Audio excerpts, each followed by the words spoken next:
It's strange how something as personal as happiness has become a kind of public obligation. It's in the way ads promise joy if we just buy the right thing, in the way social media serves us a constant stream of smiles, even in the way "how are you" is no longer a real question, but an expectation.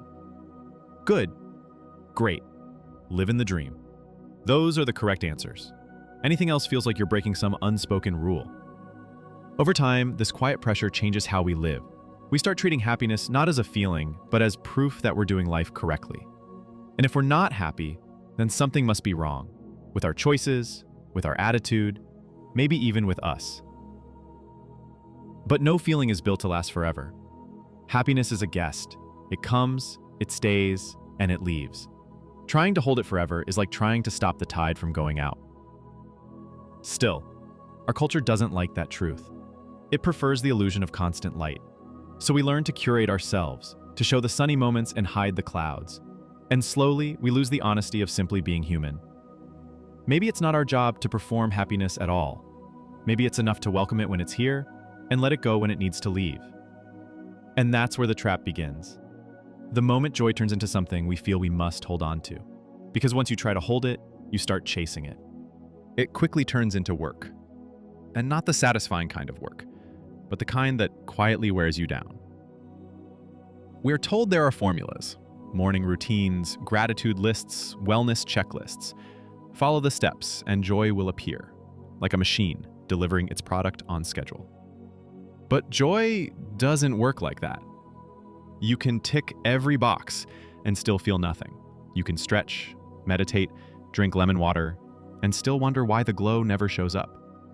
It's like following a perfect recipe and finding the taste flat. The truth is, happiness resists control. The more you try to engineer it, the more it slips away, like reaching for your own shadow.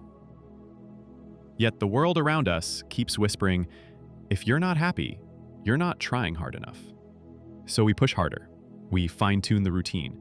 We treat joy like a skill we're failing to master. But what if happiness isn't something you make happen? What if it's something you notice, only when you stop chasing it? Alan Watts once said, "Muddy water is best cleared by leaving it alone." Maybe joy works the same way, appearing not when you demand it, but when you give it space to wander in on its own. And here's the risk. The more you chase it, the more you start measuring it. And once you measure it, it changes. It begins innocently enough, a quiet mental question. Am I happy right now? But if the answer isn't yes, a little alarm goes off. Something's wrong. Something needs fixing.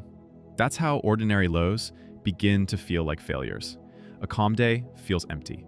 A quiet mood feels broken. Moments that could simply be become problems to solve. But happiness isn't meant to be a constant soundtrack. It's more like a song with verses and choruses, highs and lows. If every note was bright and loud, the music would lose its shape. The softer parts give the joyful ones meaning. The trouble is, the world we live in only celebrates the chorus. It rewards visible highs and skips over the in-between. We forget that those quiet, unremarkable days aren't interruptions to happiness. They're part of it. Andrew Solomon once wrote, "Happiness is a byproduct of living well. It shows up when you're engaged, connected, present, not when you're staring at it, asking it to prove it exists." So maybe the better question isn't, am I happy? Maybe it's, am I living in a way that makes happiness possible, whenever it decides to arrive? And if we're honest, the fastest way to ruin that possibility is to start comparing our joy to someone else's.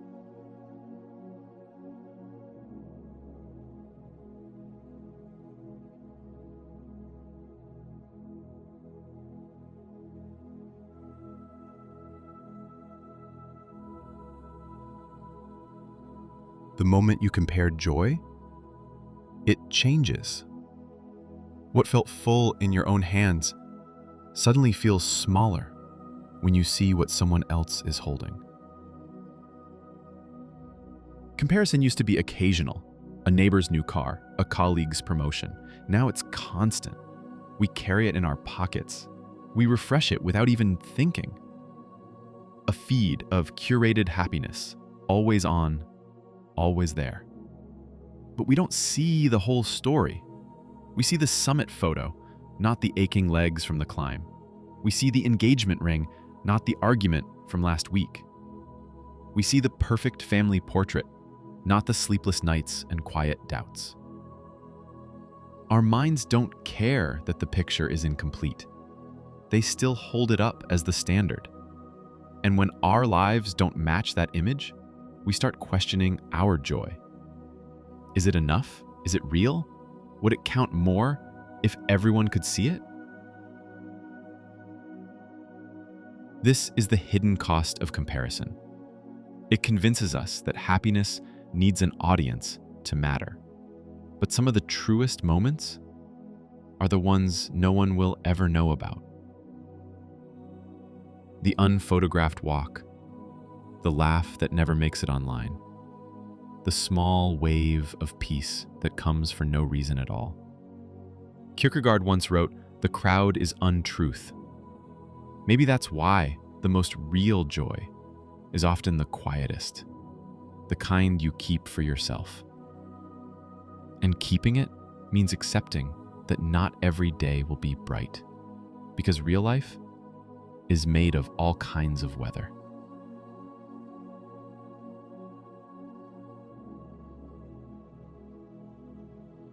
The mind is like the sky.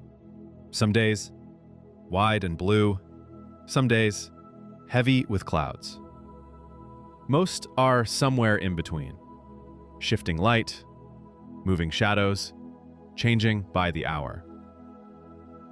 But somewhere, we decided only the sunny days count. We treat sadness as a detour, anger as a flaw, boredom as wasted time, as if the right mindset could hold the weather in place forever. But feelings are meant to move. The harder we try to lock ourselves into happiness, the more we get stuck. Not in joy, but in the fear of losing it. What if we allowed every emotion to pass through, without forcing it to leave or stay? Sadness can bring depth. Anger can bring clarity. Boredom can make space for something unexpected. A storm doesn't mean the sky is broken. It means the sky is alive. And in the same way, a hard day doesn't mean you failed at living well. It means you're living fully. Rilke once wrote, "Let everything happen to you, beauty and terror. Just keep going. No feeling is final." That's the freedom. Knowing that joy isn't permanent, but neither is sorrow. Real peace might not be in chasing endless summer, but in knowing you can stand in any weather. And once you understand that, you begin to see something more important than happiness itself. If happiness is light, meaning is weight. We've been taught to see happiness as the proof of a good life, but some of the most meaningful moments are far from joyful. They're tiring, messy, even painful. Think about caring for someone you love when they're sick. These aren't happy moments in the easy sense, but they matter. They shape you. They hold you steady when life tilts. Viktor Frankl, who survived unimaginable suffering, often repeated Nietzsche's words, "He who has a why to live can bear almost any how." Meaning doesn't erase pain, but it gives pain a place in the story, a reason to keep moving through it. Maybe the real goal isn't to grip happiness so tightly that you never let it go. Maybe it's to live so deeply connected to what matters that when happiness comes, it has a place to land. And when it leaves, you still have a reason to get up in the morning.